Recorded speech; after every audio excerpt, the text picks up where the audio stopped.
This is Akashvani. In the program Spotlight Now, we bring you an exclusive interview with Secretary, School Education and Literacy, Sanjay Kumar, on One Nation, One Student card.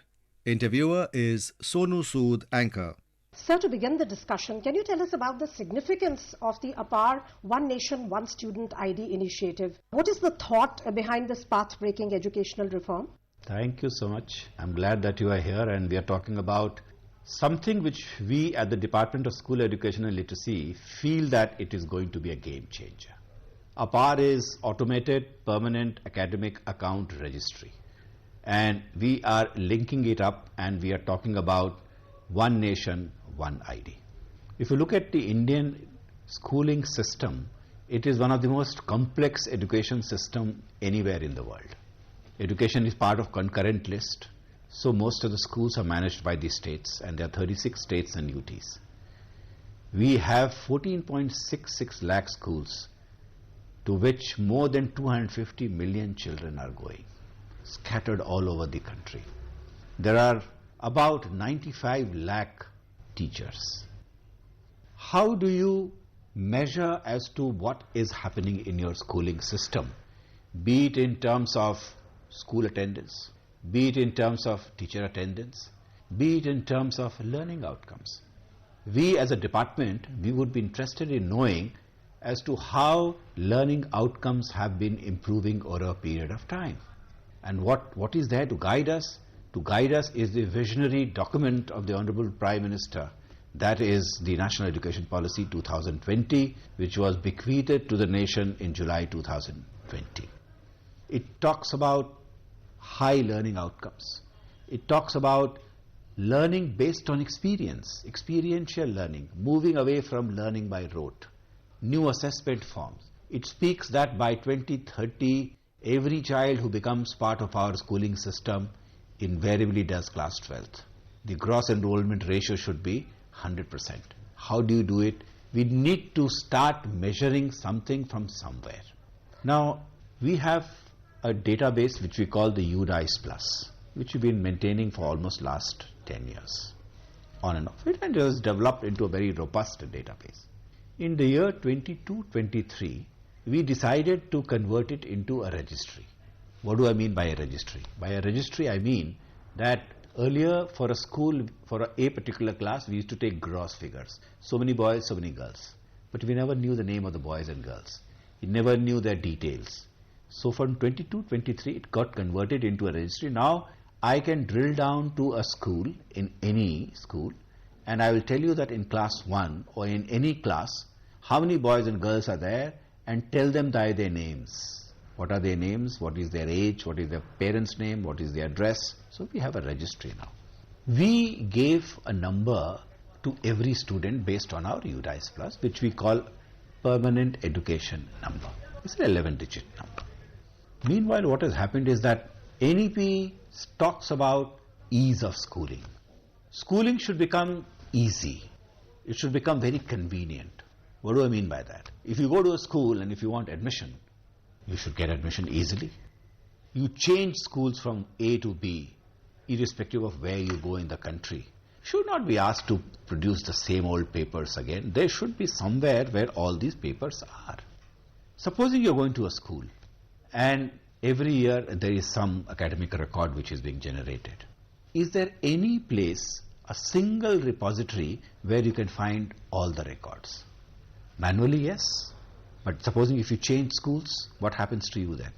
So we needed to create a single repository of data. We wanted to digitize the whole thing, so there is no fraud.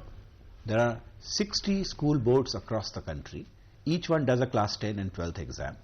Where are the reports going? Is it being generated manually or is it being stored somewhere? So we thought that we should unique ID for every student who is part of our schooling system. And almost we've been working for the last 1 year, guided by the Honorable Minister Shri Dharmendra Pradhanji, because absolutely clued on at this is what needs to be done. So you assign a unique ID to a student, and that unique ID would also be utilized to link it with a DG locker. Now DG locker is like what? It's like a bank locker. You have access to that bank locker, a DG locker, where you can you can store all your data. So suppose you go and get admission at some place, and you, through your unique ID, you access your DG locker and you store your birth certificate there. Now here is a place where your birth certificate is safe. You don't need to carry it anywhere. No matter where you go, even if the paper one is not available, your DG locker says that your birth certificate is there. You can access it, and anyone can access it as a matter of fact. You can give it to anyone as a matter of fact. When the class 10 report results are announced, your board pushes your certificate into your DG locker. You don't have to go anywhere. In class 12th, it goes there. Supposing there is a verification for that to be done, again it can be done very easily. So one student, one ID is a great idea, and I think is a game changer. And sir, in this idea, academic bank of credit is being talked about often, that's a very important metric for every student. Can you tell us a little bit about that how will the institutions, what kind of role will they play, the educational institutions, how will they creditize the learning or education levels of these students? I think it's already being done in the higher education to a certain extent. The idea is to take it to scale. So credits are given, and those credits need to be stored somewhere. The National Education Policy talks about skilling as a major component of education. And it says that every child who emerges out of our schooling system should at least be well versed in one schooling. How do you creditize that? So there is another document which has been finalized by Ministry of Education and Ministry of Skill Development and Entrepreneurship, that is National Credit Rating Framework. It specifies as to what are the number of, how you can earn a credit, what are the number of hours you need to do, what are the kind of courses. We are also working on the fact that many things which you do informally also can be creditized. You are very good at sports. You are very good at art. Can we create a system by which you get credit for that also? You are part of NCC. You are part of NSS. So there are a lot of possibilities, and under the National Credit Rating Framework, there is a whole framework by which this can be creditized. And once it does, then it goes and gets stored in your academic bank of credits. Now, academic bank of credit is like a subset of the DG locker, where you can get the credits, but the details will be there in the DG locker. So there is a lot of safety measures also which have been taken care of, and the privacy of the students, because it is said that it is to be linked to Aadhaar. How is that taken care of? Well, all the security aspect and all the legal aspect which are there, that have been looked into. And privacy is extremely important.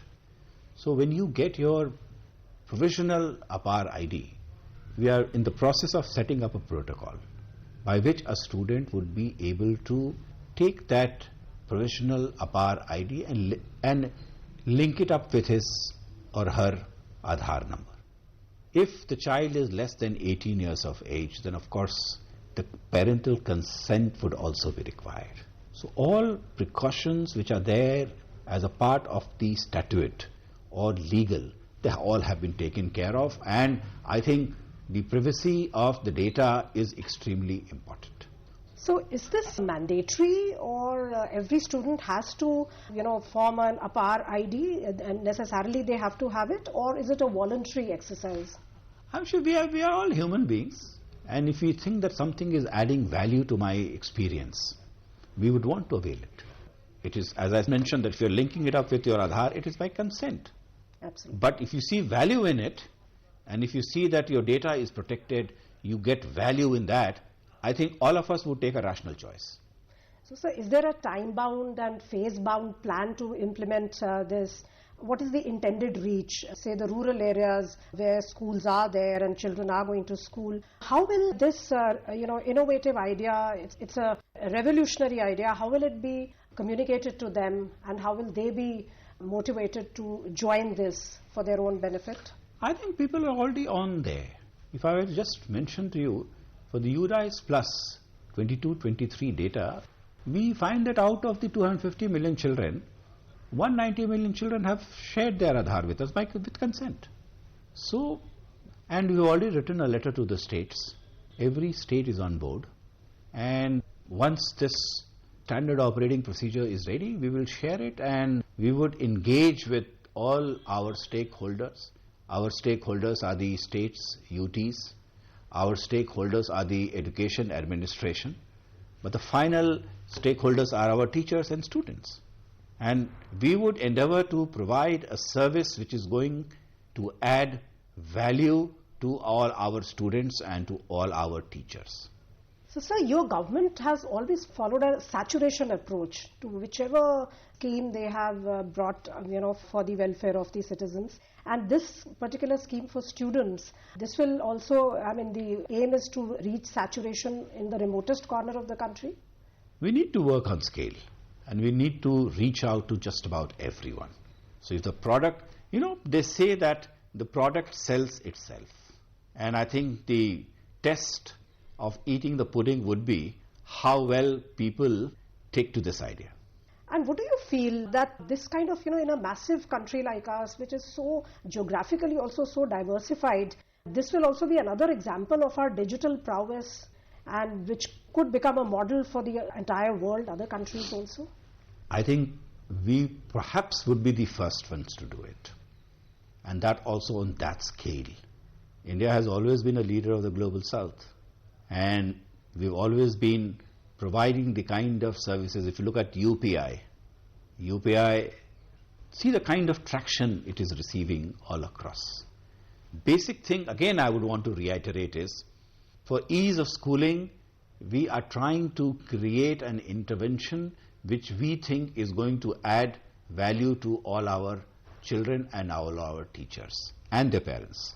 And if the product is good, it will sell itself. We would engage with all the stakeholders and we will be there to answer all the questions. And so I think, as you mentioned in the beginning, whenever a student shifts from one city to the other or from one college to the other for whatever reason, whether it is at the schooling level, whether it is at the graduation, post-graduation, this will really make the whole procedure very simple and it will be recognized whatever they have done till now will be given equal weightage in all colleges. Suppose you are in a particular school. Your date of birth is already there in your DigiLocker. All your academic record of that particular school is already there in your DigiLocker. You go to another school in some other part of the country. All the documents that you require for admission is already available with you at a click of a button. You can do that. So the school which is going to offer you admission would also you'll be able to make it available to them. Supposing then you go to a third place. Again, all your data is there with you. And even you may be moving, your data remains in a single repository which you can access using your unique ID. And this will help students when they move internationally also, when they go to foreign institutions? Yes, internationally, and look at the other way. Supposing you leave school, you go to a higher education institution, you go to an institution of skilling, it is equally valid for you. So it is going to make your movement from school to higher education to a skilling department or institution all in a very seamless manner. So thank you so much for giving us these finer details about this path-breaking educational reform. Thank you so much. You were listening to an exclusive interview with Secretary, School Education and Literacy, Sanjay Kumar, on One Nation, One Student Card. The interviewer was Sonu Sud, anchor. This program was produced and presented by the News Services Division of Akashvani. You can listen to it on our mobile app News on AIR. This program is also available on our YouTube channel, News on AIR Official. You may share your feedback about this program through email at airnsdtalks@gmail.com or WhatsApp on 9289 094 044.